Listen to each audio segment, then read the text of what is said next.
नमस्कार, news state देख रहे हैं आप। आपके साथ मैं हूं ऋतु।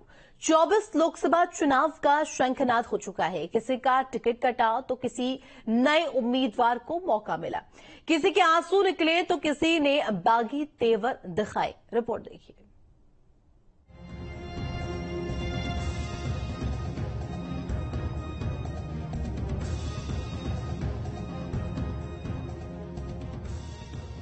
...2024 का चुनाव इमोशनल दाव।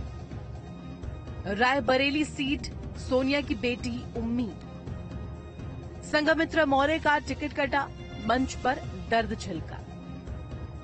बीजेपी विधायक का बेटा होगा निर्दलीय खड़ा। 2024 लोकसभा चुनाव का शंखनाद हो गया है। चुनाव की तारीखों के ऐलान के बाद कोई राजनीतिक दाव पेच खेलता नजर आ रहा है तो कोई जनता के बीच इमोशनल हो रहा है।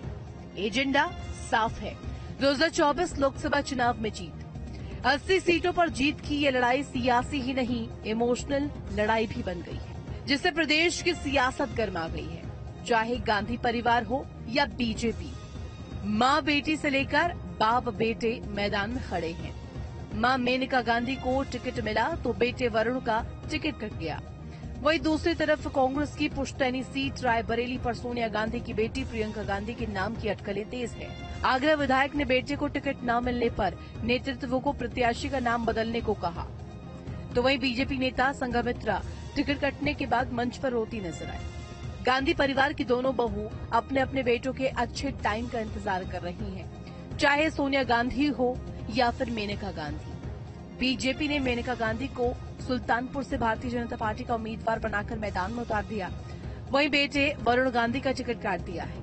पीलीभीत सीट पर अच्छी पकड़ रखने वाले वरुण गांधी की जगह बीजेपी ने जितिन प्रसाद को टिकट दिया। ऐसी खबरें आई थी कि वरुण गांधी इस सीट से स्वतंत्र उम्मीदवार के रूप में चुनाव लड़ सकते हैं, लेकिन वरुण ने बीजेपी का साथ देने और चुनाव में मां के लिए प्रचार करने का जिम्मा अपने कंधों पर उठा लिया है।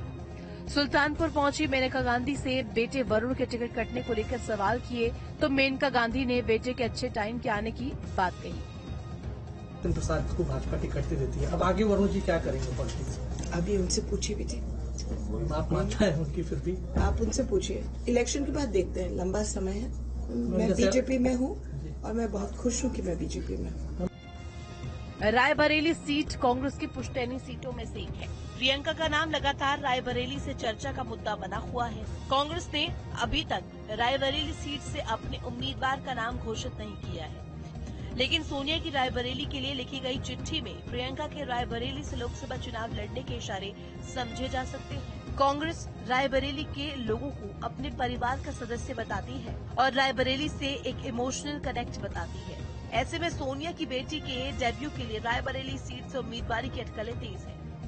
यूपी के कद्दावर नेता स्वामी प्रसाद मौर्य की बेटी संघमित्रा का बदायूं से टिकट कट गया है। बीजेपी ने बदायूं से संघमित्रा का टिकट काटकर दुर्विजय शाक्य को मैदान में उतार दिया है।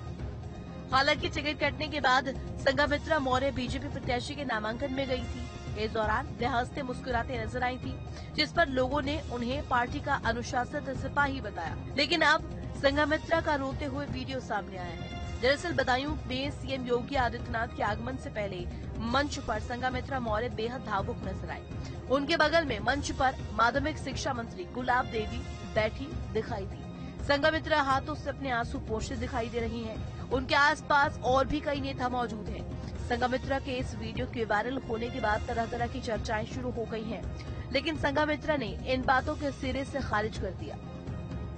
मंत्री जी एक राजा दशरथ की कहानी सुना रही थी और वो कहानी भावुक था, मार्मिक था, तो निश्चित तौर पर महिला होने के नाते भावुक होना एक स्वाभाविक विषय है और सिर्फ उस कहानी की वजह से आंखें नम हुई थी। संघमित्रा मौर्य कोई कमजोर नहीं है। संघमित्रा मौर्य बहादुर महिला है और इस देश की आधी आबादी का नेतृत्व करने वाली महिला है, तो वो इतनी छोटी छोटी चीजों पर उसकी आंखें नम होना या भावुक होना कतई उसके ऊपर शोभा नहीं देता है।